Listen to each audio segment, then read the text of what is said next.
Welcome to Decades of Influence.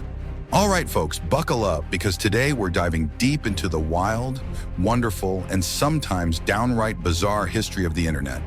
From the days of clunky dial-up and GeoCities blinking chaos to the AI-driven world we live in now, this is one ride you don't want to miss.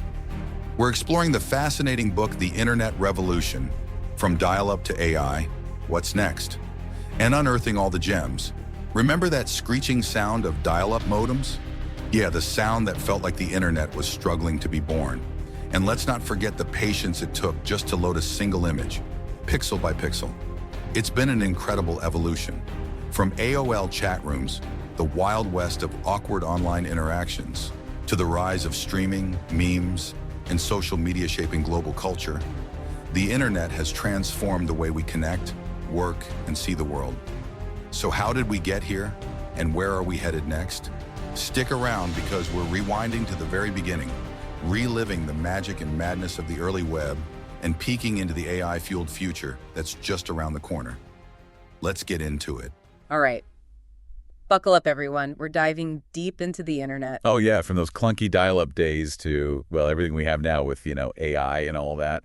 It's a wild ride, let me tell you. We're exploring this fascinating book. It's called The Internet Revolution, From Dial-Up to AI, What's Next? It's a pretty great read. And we're going to unearth some seriously funny and fascinating stuff. Think GeoCities. Remember GeoCity? Oh, yeah, I remember GeoCity. Dancing baby. I think I still have nightmares about that. And of course, who could forget those emails from Nigerian princes? I think we've all gotten a few of those. The memories. But seriously, folks, our mission today is to unpack how the internet transformed from those, well, primitive days to this AI-powered world we live in now. Yeah, and maybe take a peek at what the future might hold. Okay, so let's rewind back to the very beginning. Remember the symphony of dial-up modems? Oh, how could I forget? Yeah. That screeching sound. It was like the internet was struggling to be born. It was. And those agonizing waits for a single image to load. Seriously, sometimes it felt like you could bake a cake in the time it took for a web page to appear. I remember thinking, is this thing ever going to load? It's pretty amazing when you think about it. All that excitement and possibility packed into those slow, clunky connections. It was a different time for sure. Every web page felt like a hidden treasure, slowly revealing itself, pixel by pixel. It definitely made you appreciate things more. Oh, absolutely. You couldn't just instantly jump to the next thing, You had to savor each digital moment. And it's not like things were super smooth once you got online either. Think about those AOL chat rooms. AOL chat rooms. Oh, man. Talk about the Wild West of the internet. Right. That was ground zero for awkward digital interactions. So many strange usernames, so many typos, enough to make your head spin. It was the original breeding ground for, well, I guess you could call it internet culture. And looking back, they were like the prototype for all these social media platforms we use today, like Facebook, Instagram, and all that. It's amazing to see how those early text-based interactions paved the way for, the multimedia global social scene we have now. I know, right? From those little AOL chat rooms to this whole interconnected world, it makes you wonder how all those early online interactions really shaped us, Shaped the way we relate to each other and how we see the world. I think it's had a huge impact in ways we're probably still figuring out. It's kind of mind-blowing, right? Yeah. But let's not forget about the visual chaos of the early internet. Think about GeoCities and MySpace. Oh, man, those were the days. A glorious mess of blinking text, animated GIFs, and MIDI music that you couldn't turn off. And those crazy, colorful backgrounds. Our eyes must have been incredibly resilient back then. But there was something kind of awesome about it too, right? It was like the internet's version of arts and crafts. Anyone could build their little corner of the internet without needing to be a coding whiz. Absolutely. It was all about DIY, pure creativity. That spirit was a huge part of what made the early web so unique. And it really did pave the way for the more user-friendly platforms we have today, where anyone can share their photos, videos, and thoughts with the entire world. And speaking of sharing, how can we forget about the evolution of internet humor? Those early viral sensations like the dancing baby and all your bass belong to us were, well, the original memes. Yeah, and it's crazy how memes have evolved from these simple images with funny captions to this complex language that reflects current events and cultural trends. And anxieties. Don't forget our anxieties. I mean, take the distracted boyfriend meme, for example. Oh, yeah, good one. On the surface, it's just a silly image. But it really taps into those modern anxieties about, commitment, FOMO, the whole thing. It's kind of deep when you think about it. Totally. It shows how memes can be much more than just jokes. They can reflect like the anxieties of an entire generation. They can be like a cultural barometer or something. What's your favorite meme? I'm curious. It's a tough choice. There are so many great ones out there. I think I'd have to go with the woman yelling at cat meme. Classic. It just perfectly captures that, chaos of the internet, especially when it comes to online arguments. It's like a digital snapshot of all our frustration and bewilderment. I love it. It's so relatable. Memes aren't the only thing that the internet's totally transformed.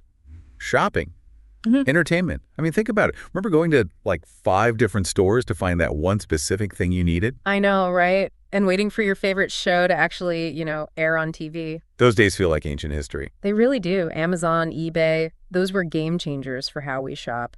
They brought the entire world's marketplace right to our fingertips. And then Netflix, Spotify, all these streaming services, instant access to basically every movie, TV show, and song ever created. Talk about a cultural shift. I mean, it's amazing how much control we have over our entertainment and shopping now. It's incredible, isn't it? But it also makes you wonder about those traditional brick and mortar stores and how media consumption has changed. It's not all, sunshine and roses. You're right. There are downsides. We've seen local businesses struggle, the rise of these giant digital companies. Yeah. And then, of course, there are all those concerns about data privacy and surveillance. It's true. The internet's impact hasn't all been positive. It's been kind of a mixed bag. But it's incredibly powerful, and it's definitely changed our world in some really amazing ways. No doubt. The internet has given us incredible benefits, but there have been some unforeseen consequences. It's like a digital double-edged sword. It's a good way to put it. We have to be mindful of those downsides while still embracing all those amazing possibilities. I agree. But hey, before we get too serious, let's talk about something fun. Online gaming. Yes, online gaming. It's another area where the internet has had this, massive impact. From those early MMOs like, what was that one? RuneScape. Yeah, RuneScape. Remember spending hours grinding for experience points in these pixelated worlds. Oh, yeah, totally. And now we have these global phenomena like Fortnite, which have become cultural touchstones for a whole generation of gamers. It's crazy how far online gaming has come. I know. I remember those early days, The graphics were pretty basic, to put it mildly. And the lag. Don't forget the lag. Oh, the lag was real. Yeah. But even with all that, the excitement was just palpable. It was a whole new way to connect with people, People from all over the world. You could explore these virtual worlds together, form friendships. It was incredible. Do you remember your first online gaming experience? Oh, yeah.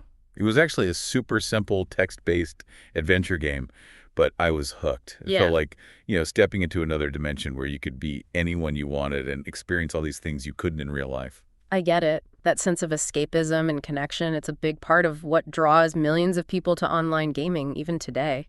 And it's amazing how it's created these vibrant global communities. People come together to, collaborate, compete, form real friendships. And then there's V-sports. I mean, that's a whole other level. Gaming has become a spectator sport. Millions of fans and professional gamers are making serious money. It's mind-blowing. It really is. It just shows the power of the internet to connect people and create new forms of entertainment and, competition. Totally. But, as much as online gaming has flourished, we have to acknowledge that there are some concerns too. Things like addiction, toxicity, and the potential impact on mental health. It's true. It's another reminder that the internet's impact is, multifaceted. It's brought a lot of good, but also some negative things that we need to be aware of. It's about finding that balance, right? Maximizing the benefits while, trying to mitigate those potential downsides. But you know what? We've got to take a break here. Yeah, we've covered a lot of ground. But we can't ignore the darker side of the web. That's where we're headed next. We'll explore all those challenges of navigating the digital world safely, cyberbullying, misinformation, privacy concerns, all that. It's going to get interesting. It is. So stay tuned, folks. We'll be back soon to delve into the shadowy corners of the internet. And we'll talk about how to stay safe and protect yourselves out there. Time for a quick Did You Know? A fun fact to blow your digital minds. Did you know that the very first email ever sent was back in 1971 by Ray Tomlinson, the guy who basically invented email? And get this, he sent it to himself. Why? Because he was testing it out and, Someone had to receive it. Oh, and that it's symbol and email addresses. Yeah, Ray picked it because it just looked good and wasn't already being used. Imagine if we were all using percent symbols or dollar signs instead. Wild, right? It's crazy to think that something so simple turned into the foundation of modern communication. All because one guy wanted to test a program. Now stick around because we're about to dive back into the evolution of the internet. Things are about to get even more fascinating. Welcome back, everyone. It's time to face the music. We're going to explore the darker side of the web. Yeah. I know it's a bit of a bummer to go from, the fun of online gaming to the more serious stuff, but it's important. Absolutely. For all the amazing things the internet has brought into our lives, it's also, amplified some of humanity's not-so-great qualities. It's like opening Pandora's box. Once you've experienced the magic of the internet, you can't unsee the potential for harm, Exactly. And one of the biggest challenges we've seen is cyberbullying, something that was once confined to, school hallways or playgrounds, has now spread to the online world, where it's often easier to hide behind anonymity. It's true. It's heartbreaking to see how cyberbullying affects people, especially young people who are growing up with social media as a constant presence in their lives. The internet can be an amazing tool for connection, but it can also be used to inflict real pain and damage reputations. It's tough because it often blurs the lines between the online and offline worlds, but we have to find ways to address it. I agree. Education is key. We need to raise awareness and promote empathy and respect online. Absolutely. We need to empower people to recognize and report cyberbullying and to support those who have been targeted. But cyberbullying isn't the only threat out there. Misinformation has become a huge problem, especially with social media algorithms that can, amplify bias or just plain false content. It's true. The internet has made it so much easier for information to spread, which is great in theory, but it's also made it easier for, misleading or completely false narratives to gain traction. And sometimes those narratives can have really serious consequences. We've seen it happen in everything from political campaigns to public health crises. It's scary how quickly things can go viral online before, anyone can even fact check them. It's a real challenge. And it makes you wonder about the role of these tech companies in preventing the spread of harmful content. Exactly. Where do we draw the line between free speech and, protecting people from dangerous misinformation? It's a tough question, and there's no easy answer. It's a conversation we need to have as a society. We need to figure out how to promote media literacy, encourage critical thinking, and hold these platforms accountable for the content they're hosting, all without stifling genuine conversations and debate. It's a tough balance to strike, but it's something we can't ignore. And then there's the issue of privacy. It seems like with every click, every search, every interaction online, we're leaving this, digital trail that can be tracked and analyzed. It's true. The amount of data collected about our online activities is mind-boggling. Some of it is used to personalize our experiences, which can be helpful, but it also raises some serious questions about, who has access to all this data, how they're using it, and whether our privacy is really being protected. It's like we're being constantly watched and analyzed, and it can feel a little creepy, to be honest, especially when you think about targeted advertising and how our data could be used in ways that we never agreed to. Right. So what can we do? Well, being aware of the data you're sharing is a good first step. Read those privacy policies, adjust your settings on social media, and maybe consider using browsers and search engines that focus on privacy. And of course, be cautious about the information you share online. Be a mindful digital citizen, right? We have to be proactive about protecting our privacy. But even with all these challenges, the internet has also been an incredible force for activism and social change. Absolutely. It's given marginalized groups a platform to speak up, connect with allies, and organize. We've seen movements like #MeToo and Black Lives Matter gain so much momentum through online activism, using hashtags, social media campaigns, and petitions to raise awareness about these critical issues and demand change. It's powerful to see how the internet can be used for good, giving people the tools to hold institutions accountable. It's definitely been a game changer in that sense. But we have to be realistic. Online activism isn't a perfect solution. Right. One of the big concerns is the potential for online echo chambers, where people are only exposed to information that confirms their existing beliefs. It's like we're living in these digital silos, constantly reinforcing our own views and rarely encountering different perspectives. It can lead to polarization and a lack of real dialogue. So how do we break free from these echo chambers and encourage more productive conversations online? Well, first, We need to be aware of our own biases. We need to make an effort to seek out diverse viewpoints, even if they challenge our own beliefs. That's so important. It's easy to get caught up in the heat of an online debate, but we have to remember that there are real people with different experiences and perspectives on the other side of the screen. Exactly. We need to treat each other with respect, even when we disagree. Okay, but let's shift gears a bit and talk about how the internet has changed the way we access information.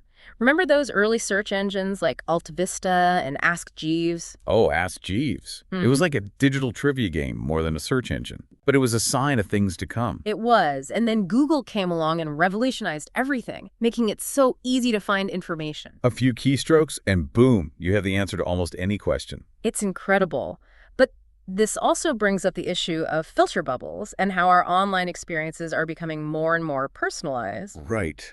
The algorithms that power search engines and social media are incredibly sophisticated, but they can also create these echo chambers where we're only seeing what they think we want to see. It's like the internet is becoming a mirror, reflecting back our own biases and limiting our exposure to the wider world. It's something to be mindful of. But on the flip side, AI has the potential to revolutionize search even further. Imagine personalized results that anticipate your needs before you even type anything. It's pretty exciting. But we need to make sure that these AI-powered systems are fair and unbiased, and that we understand how they work. Transparency is key. It's a lot to think about.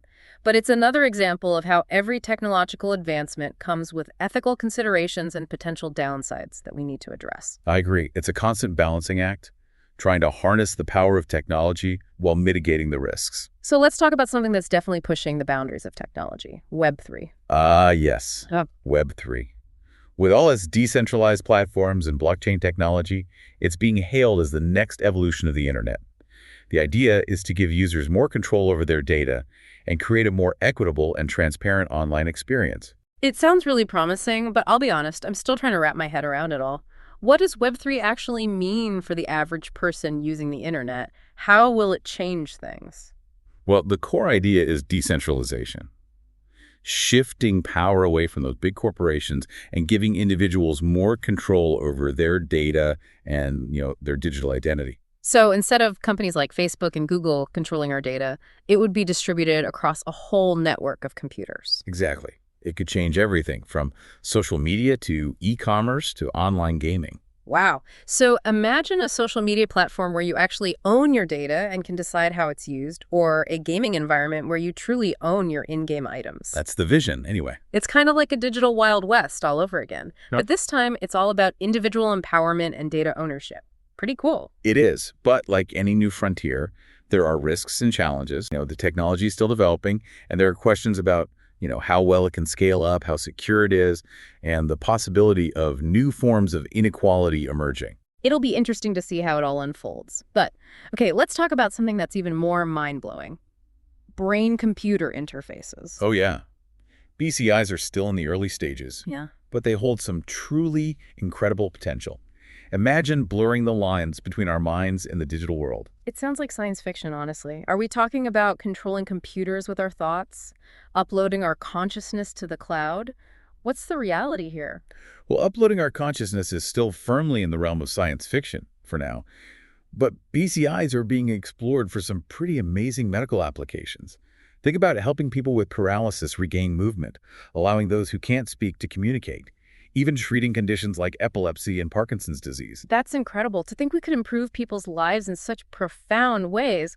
But, we have to talk about the ethical implications. What happens when we start merging our minds with technology? What does it mean for our privacy, our autonomy, our identity? Those are huge questions, and it's essential that we address them head on.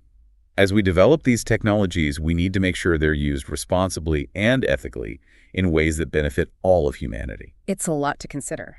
From the dark side of the web to these mind-bending possibilities of Web3 and brain-computer interfaces, it's amazing how far we've come from those dial-up days. It really is. The internet has been a roller coaster ride of innovation and challenges. It has. And as we move forward, it's important to remember that the internet is a tool. And like any tool, it can be used for good or for bad. It's up to us to shape the internet into the kind of space we want it to be. Exactly.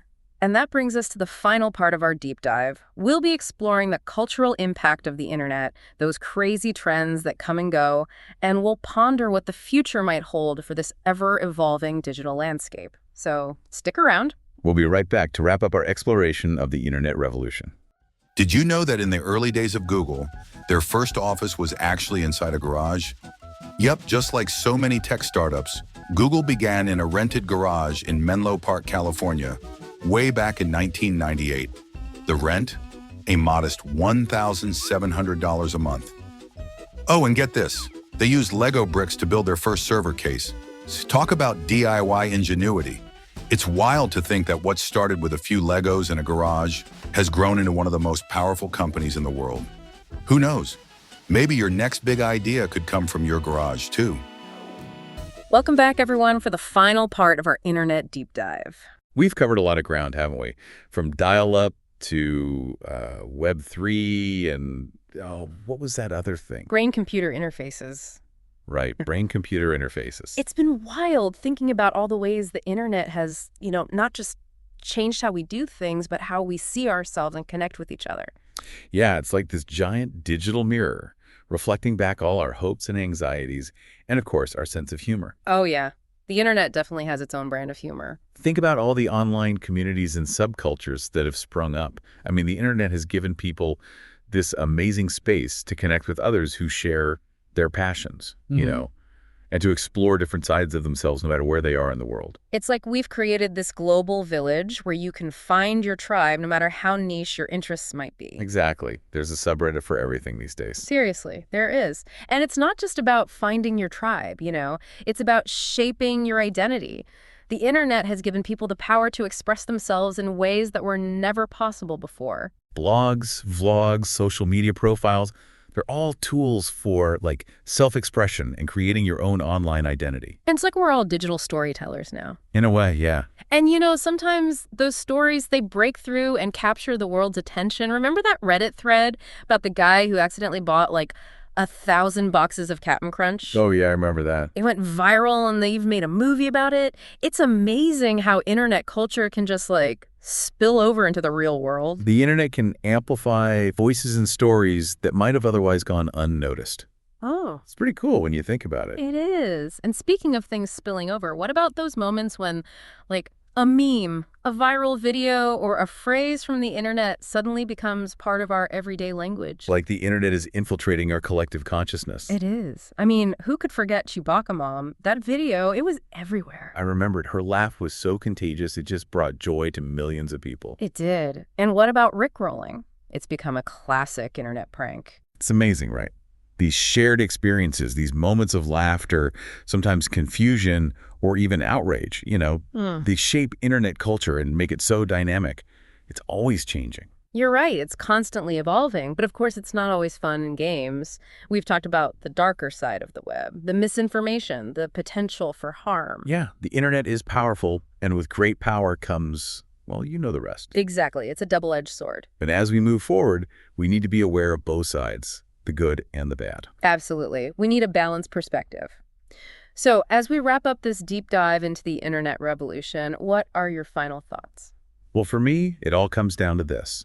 The internet is a reflection of us. It's a tool we can use to connect, create, and learn.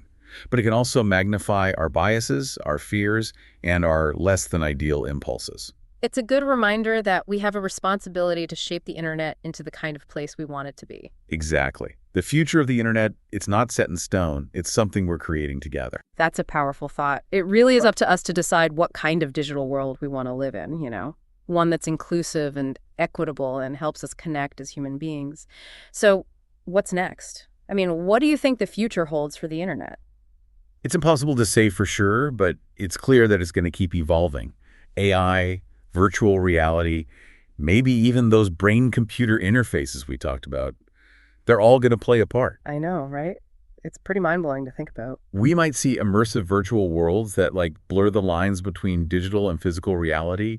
We might see online experiences that are so personalized, it's like they were made just for you. It's exciting to think about the possibilities. It is, but no matter what happens, one thing's for sure. The internet is going to remain a powerful force in our lives. It's going to keep shaping the way we connect, learn, work, and play.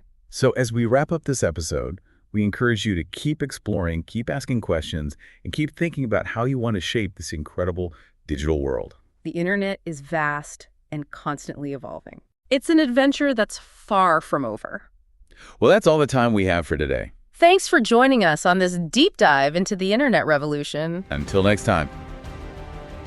There you have it, folks. Our journey from the screeching days of dial-up to the mind-bending possibilities of AI and beyond. The internet has been one wild ride, transforming not just how we live, but how we connect, learn, laugh, and even see ourselves. But here's the thing, the story of the internet isn't over yet. It's evolving every day, and we have a say in what comes next. Whether it's fostering connection, sharing creativity, or pushing for a safer and more inclusive digital world, it's up to us to shape the future of this vast, interconnected web. If you enjoyed this episode, don't forget to hit subscribe and share it with your fellow internet adventurers. And hey, we'd love to hear from you. Drop us a review or connect with us on social media and tell us about your favorite internet memories, whether it's surviving MySpace layouts or dodging pop-up ads like a pro. Until next time, keep exploring, stay curious, and remember, the future of the internet starts with you. Thanks for listening to Decades of Influence. We'll catch you in the next one.